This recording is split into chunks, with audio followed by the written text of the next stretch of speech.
Bonjour et bienvenue dans cette nouvelle insaisissable review. Aujourd'hui c'est la conclusion de la compétition de tir au chien dans l'anime et Tokiyuki ne va pas se laisser faire par le vil Sadamune.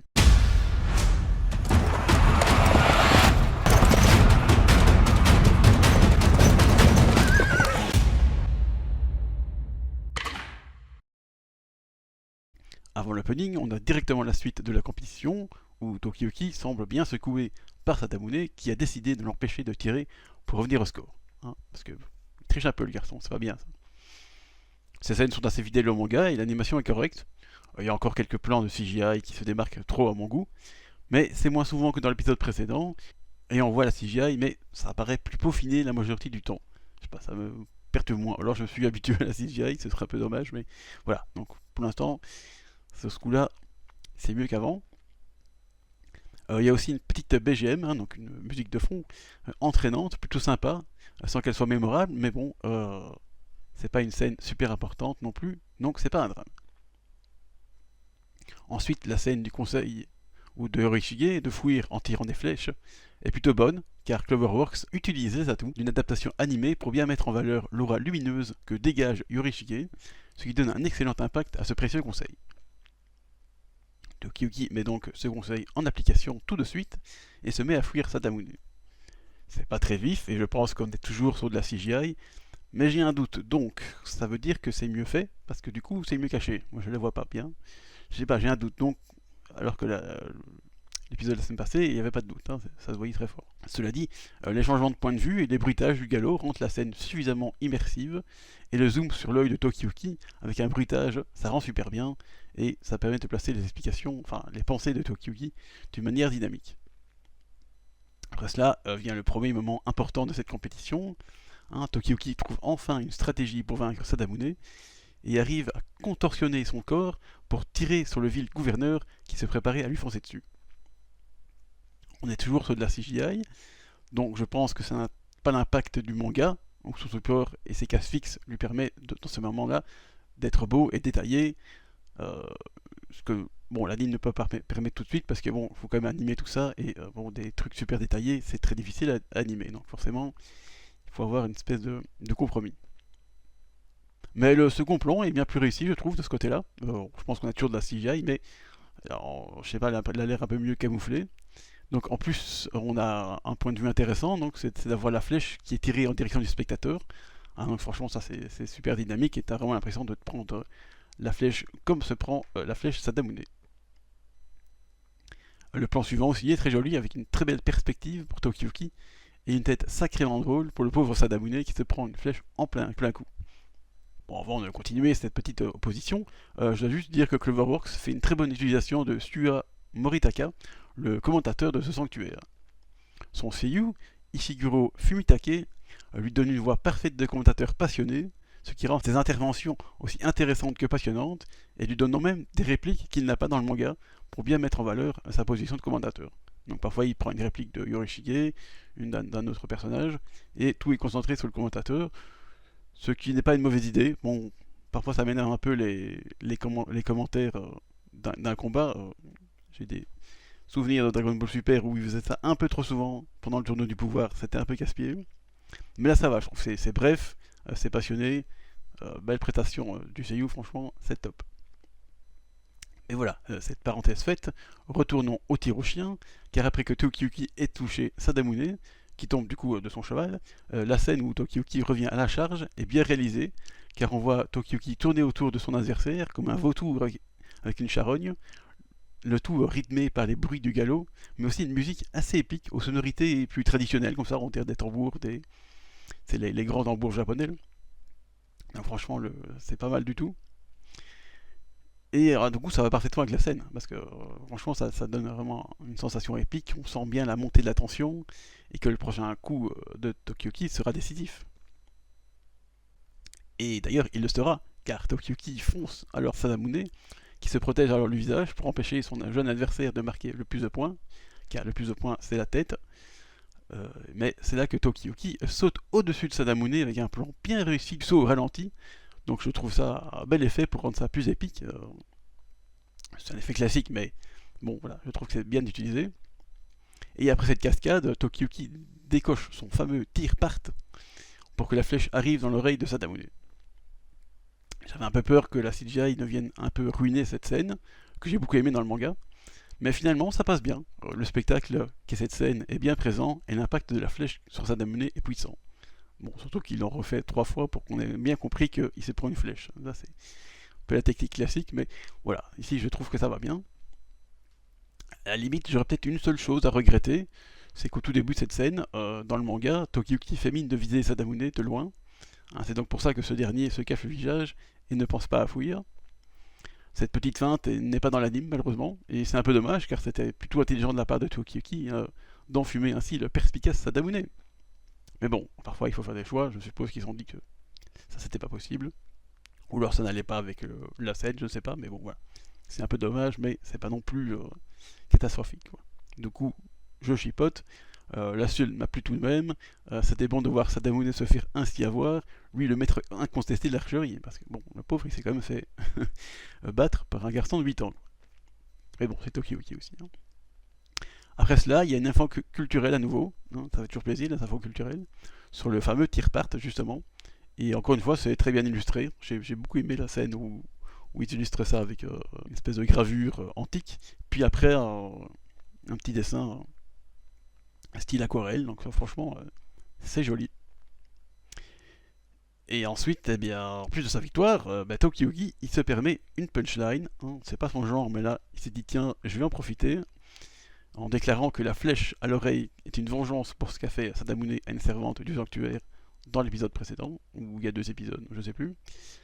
Voilà. Moi, je me demandais comment Cloverworks allait adapter cette scène, car parfois les expressions de Tokiyuki sont pas pareilles et j'aime pas toujours. Donc ici, c'est de nouveau une fois un peu différent du manga, mais l'idée reste là. Tokiyuki enteur sur son cheval, Sadamune à terre, et on lâche la punchline avec un air condescendant, mais aussi en colère, dans l'anime, contrairement au manga. Et je dois avouer que ce changement est bien aussi. Ça rend Tokiyuki, comme je dis, j'aime bien dire, kawaii badass. Et franchement, ça claque. On a vraiment la punchline est là, elle est bien forte. Et bon, Tokiyuki qui n'est pas du genre à faire des têtes aussi vénères. Là, il s'y met, il se permet. Et voilà, je suis content que finalement Cloverworks l'a bien fait. Et après cette punchline magnifique, Cloverworks se fait un petit délire jeu vidéo rétro style Pokémon, ou en tout cas JRPG, j'ai l'impression, quand Yorishige se réjouit de la victoire de Tokiyuki, et il dit qu'il peut tout faire en fouillant. Il y a bien une case de ce genre dans le manga, mais c'est pas aussi poussé dans le délire que dans l'anime, et donc encore une fois, Cloverworks s'amuse à aller plus loin dans le délire, tout en restant modéré, hein, et ça aussi ça rend bien, parce qu'il faut pas non plus exagérer, mais voilà, ils ont fait un truc différent, et avec l'anime tu peux faire un style un peu plus jeu vidéo que dans le manga. Franchement, ça donne super bien. Mais avant la suite, je voudrais faire une nouvelle courte parenthèse, car j'ai trouvé le plan où Tokiyuki prend une pose princière est étonnante de fidélité au manga. Je ne sais pas qui a dessiné ce plan, c'est dommage d'ailleurs. Mais on pourrait presque croire que c'est Yusei Matsui lui-même qui l'a dessiné. Quoi. Franchement, c'est comme si Nakatsuru faisait du Toriyama. C'est le spécialiste de copier, entre guillemets, le maître. Là, c'est pareil. Je trouve que c'est assez incroyable. Et donc voilà, ça c'était la seconde petite parenthèse. Mais maintenant, passons aux deuxième partie de l'épisode, avec l'introduction de Kazama Gemba. Étonnamment, le flashback de Gemba est placé directement après l'opening, alors que dans le manga, il apparaît plus loin, après la rencontre avec Tokiyuki. Ça n'a absolument aucune incidence dans l'histoire ou l'introduction du personnage, mais voilà, ça m'a surpris. Et pourquoi pas, j'ai envie de dire, c'est un choix de réalisation qui n'est pas dégueulasse, donc voilà, c'est bien. Mais en plus, ce flashback est d'ailleurs plutôt bien réalisé, avec une animation certes pas spectaculaire, car la scène ne l'est pas, mais une ambiance sombre et pluvieuse pour le drame qui s'y passe, c'est excellent. Puis l'animation est aussi bien bonne, hein, c'est fluide, tout est bien, donc franchement, une réussite ce flashback. Ensuite, les insaisissables donc partent en quête de Gemba, mais avant, Cloverworks intègre une courte scène avec Yorishige et un serviteur, dont on comprendra plus tard qu'en fait c'était Gemba qui s'était infiltré. C'est un petit ajout qui n'existe pas dans le manga, mais l'idée est intéressante. Hein. Gemba se serait donc déjà renseigné sur Tokiyuki avant leur rencontre. Il y a la même scène dans le manga, mais en fait il n'a pas les oreilles, donc on suppose que ce n'est pas Gemba, alors que là Cloverworks l'a rajouté. Encore une fois, ça n'a pas beaucoup d'incidence sur l'histoire ni sur le reste, mais pourquoi pas, j'aime l'idée. Et donc ensuite, les insaisissables vont donc à la recherche de Gemba cette fois-ci, et Cloverworks nous gratifie de quelques paysages vraiment très jolis. Hein, ils sont vraiment forts pour ça, et c'est un vrai plaisir pour les yeux. Donc ça dure pas très longtemps, mais leur petite promenade, entre guillemets, vers le village, franchement, c'est très joli, ça fait plaisir. Mais donc, arrivé à ce village, où se trouverait Gemba, soi-disant, Cloverworks s'est encore amusé à pousser la comédie de Yusei Matsui plus loin, avec d'abord un coq qui déclame le nom de Gemba au ralenti, hein, pour montrer que c'est un nom qui résonne dans tout le village, mais que les gens ne l'apprécient pas vraiment. Mais ils ont fait participer le coq aussi, c'est très rigolo. Et du coup, ensuite, les habitants fouillent, mais d'une manière très exagérée ici, dans, dans l'anime, et avec le coq aussi, qui fait fouiller aussi, tant qu'on y est. C'est assez rigolo. Hein, ça dure un petit moment en plus, hein, c'est assez amusant. Et en plus, c'est étonnamment bien animé, hein, parce que ces scènes de fouilles sont vraiment très fluides. Et ça dure, enfin, le bruitage dure vraiment un moment pour vraiment appuyer sur la comédie. Bon, apparemment, il n'est pas très populaire ce Gemba. Mais donc voilà, ça c'était un petit amusant. Et donc, du coup, bah, c'est ensuite Gemba qui apparaît, hein, il faut bien qu'il apparaisse à un moment. Et il faut dire que son introduction est parfaite, honnêtement, il n'y a pas de rajout, hein, c'est très fidèle à l'anime, ça là-dessus, entre guillemets, je ne peux pas dire qu'ils ne sont pas cassés la tête, mais ils sont restés fidèles, ils n'ont pas fait d'ajout.